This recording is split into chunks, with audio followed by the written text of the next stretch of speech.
आप सभी का लर्निंग अड्डा 21 में पुनः एक बार मैं हार्दिक स्वागत करता हूं। और साथियों, मैं हूं संजय सिंह यादव। और आज की इस वीडियो के अंतर्गत जो हम लोग चर्चा करने वाले हैं वो प्रस्तुतता के एक महत्वपूर्ण सवाल जो आय, व्यय एवं बचत पर आधारित होता है। साथियों, यहाँ जो क्वेश्चन लिया गया है थोड़ा अलग है, यूनिक हटके है। यह एसएससी सीजीएल एवं एसएससी सीपीओ एग्जाम में आपसे जो है पूछा गया है। और इस टाइप का क्वेश्चन जो है आपका आगामी प्रतियोगी परीक्षाओं में बार बार दोहराया भी जाता है या इस टाइप के क्वेश्चन आपसे प्रतियोगी परीक्षाओं में बार बार पूछे जाते हैं। साथियों, इस वीडियो के अंदर जो है हम जो तरीका आपको बता रहे होंगे वो बहुत ही बेसिक तरीका होगा और बेहद आसान होगा। और यदि समझ पाए आप तो वो तरीका आपके लिए बहुत फास्ट भी साबित हो सकता है, क्योंकि जैसा कि साथियों आप जानते हैं कि गणित के अंदर कॉन्सेप्ट ही पावर होता है। बस यदि आपको अच्छे से एक बार कॉन्सेप्ट समझ में आ जाए तो फिर बार बार लगाने की, दोहराने की कोई आवश्यकता नहीं पड़ती। साथियों, इस वीडियो में आप अंत तक बने रहिएगा, तभी वो तरीका आप जान पाइएगा कि इसको कैसे आखिरकार अच्छे तरीके से लगाया जा सके, जो कभी भी भूल ना पाए। साथियों, आपका बार बार दोहराने की जरूरत नहीं पड़े। तो चलिए हम लोग सीधा अपने क्वेश्चन पे चलते हैं और वीडियो की शुरुआत करते हैं। यहाँ क्वेश्चन इस प्रकार से लिया गया है कि राधा अपनी आय का 25% बचाती है। यदि उसका व्यय 20% बढ़ जाता और उसकी आय 29% बढ़ जाती तो उसकी बचत कितना प्रतिशत बढ़ जाती। साथियों, यही क्वेश्चन है।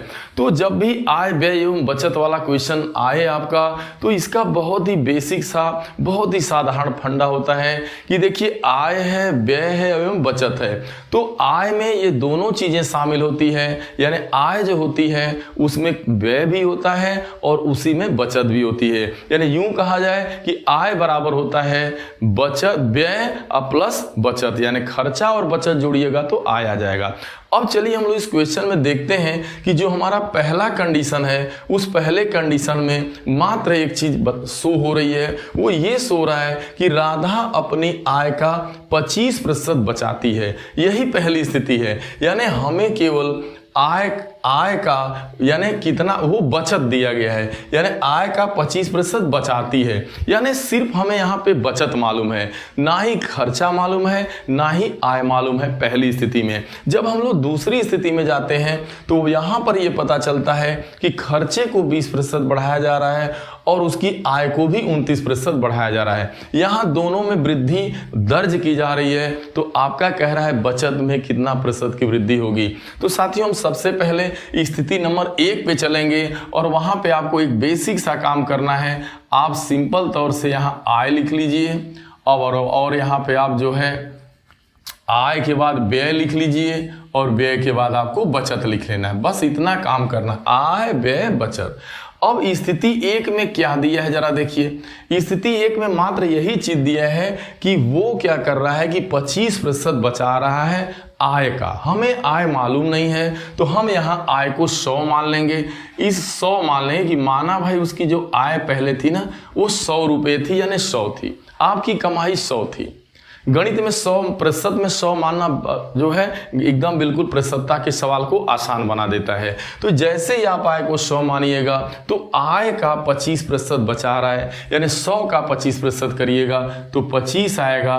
यानी अगर कमाई 100 रुपये की है तो 25% का मतलब 25 रुपये आप बचा रहे हैं। इसका मतलब व्यय कितना हुआ, तो जैसे ही 100 से 25 घटाइएगा तो आपका आ जाएगा 75। कमाते हैं 100, बचाते हैं 25, खर्चा करते हैं 75। अब स्थिति नंबर 2 क्या कह रही है, यहां ध्यान देना है।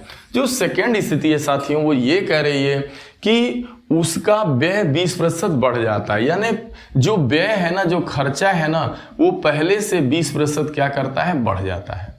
और देख रहे हैं कि उसकी आय भी पहले से 29% बढ़ जाती है, यानी कमाई भी 29% बढ़ रही है और खर्चा भी 20% बढ़ रहा है। तो आखिरकार बचत कितना प्रतिशत बढ़ जाएगी, तो ये आपको बताना है। तो चलिए, अगर हमारी आय पहले 100 थी, अगर 29% बढ़ेगी तो 100 का 29% करिएगा तो 29 आएगा, यानी बढ़ करके अब नई आय जो आप देख रहे हैं जो पहले 100 थी, अब सेकेंड स्थिति में 29% बढ़ने पर वह आय 129 हो जाएगी।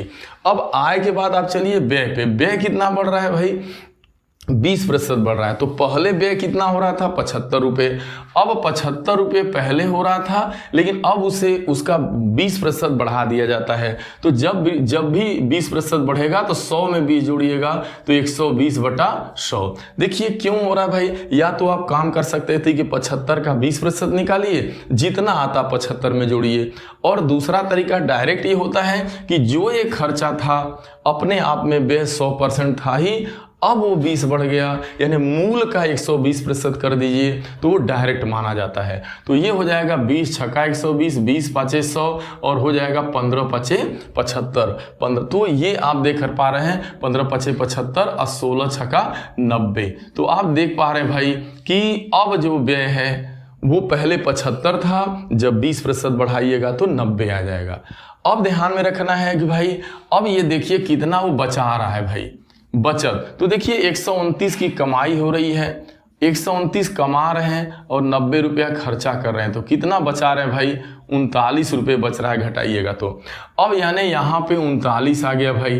तो पहले आप बचाते थे 25, अब 39 आपका बच रहा है, इसका मतलब पहले से ज़्यादा बचा रहे हैं। तो कितना अधिक बचा वही तो पूछ रहा है कि उसकी बचत कितना प्रतिशत बढ़ जाएगी, यानी कितना ज़्यादा बच रहा है आपका, तो ज़्यादा आप घटाएंगे तो ये आपको आपका जो है यहाँ पे सॉरी, तो ये आपका अब 5 बढ़ेगा तो 30 होगा, 9 5 14 14।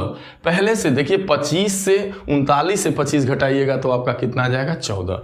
तो पहले से ज़्यादा बचा रहा है 14, लेकिन ज़्यादा जो अधिक बच रहा है उसकी प्रतिशतता पूछ रहा है, यानी कितना प्रतिशत जो है ज़्यादा है, यानी कितना प्रतिशत अधिक है। तो अधिक कितना है भाई 14 है, 14 जो ज़्यादा, देखिए पहले 25 था, अब 14 ज़्यादा बढ़ जा रहा है, तभी तो 39 हो रहा है।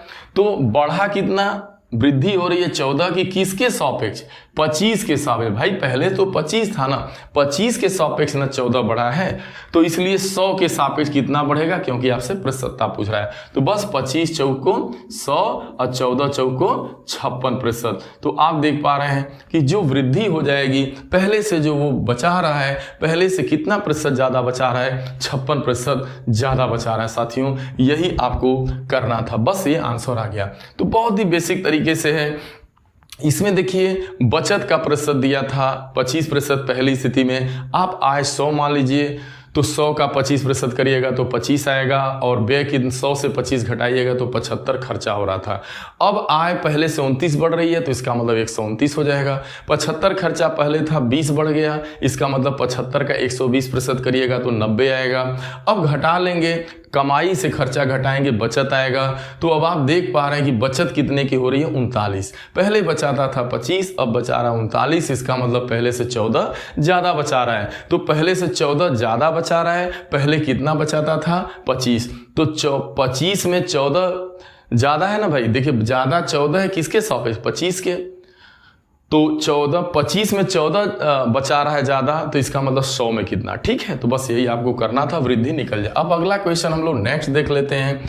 तो जो हमारा नेक्स्ट क्वेश्चन है वो किस प्रकार से देखते हैं, तो थोड़ा इससे अलग हट के ये वाला क्वेश्चन है, सीपीयू एग्जाम में पूछा गया है, एसएससी सीपीयू में। एक आदमी अपनी आय का 75% खर्च करता है पहली स्थिति में, यदि उसकी आय 28% बढ़ जाती है और उसका व्यय 20% बढ़ जाता है, तो उसकी बचत में कितने प्रतिशत की वृद्धि होगी या कमी आपको बताना है। ये दोनों आपको बताना है। फिर वही तरीका अपनाएंगे, यहाँ लिख देंगे आप आय, फिर यहाँ लिख देंगे आप व्यय, और यहाँ लिख देंगे आप बचत। पहली स्थिति में क्या दिया है, पहली स्थिति में दिया है 75% खर्च करता है, यानी 75% खर्च करता है अपनी कमाई का, आय का। तो आय मान लीजिए 100, तो व्यय कितना हो जाएगा 100 का 75% करिएगा तो 75। आप कमा रहे हैं 100, खर्चा कर रहे हैं 75, इसका मतलब बचा कितना रहे भाई 25। स्थिति नंबर 2 में क्या हो रहा है भाई, कह रहा है यदि उसकी आय 28% बढ़ जाए, यानी कमाई पहले 100 थी, अब उसको 28% बढ़ाइएगा तो वो हो जाएगी 128 आपकी। अब जरा ध्यान में रखना है, पहले पहले खर्चा हो रहा था 75, लेकिन अब खर्चा 20% बढ़ जा रहा है। देखिए लिखा है पहले से 20% बढ़ा, तो 75 का 20% बढ़ रहा है, यानी 75 का 120/100 करिएगा, छक्का 20, 25 छक्का और सॉरी 20 छक्का 120, 20 5 100, 15 5 75 और 15 छक्का 90। अभी इसके पहले वाले सवाल में भी 90 ही आपका व्यय हो रहा था। अब कोई देखिए ध्यान में रखना है भाई, कमा रहे 128 रुपये, खर्चा कर रहे हैं 90 रुपया, इसका मतलब बचा कितना बचा रहे हो आप। तो देखिए पहले से कितना, तो अब आप 90 घटाइएगा तो आपका आ जाएगा यहाँ पे 9 3 12 यानी 38 आ गया।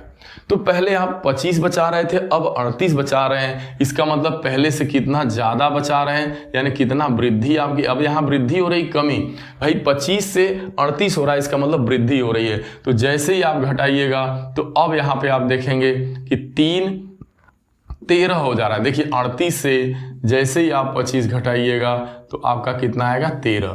तो 13 की वृद्धि हो रही है, लेकिन वृद्धि आपको बताना है प्रतिशत वृद्धि।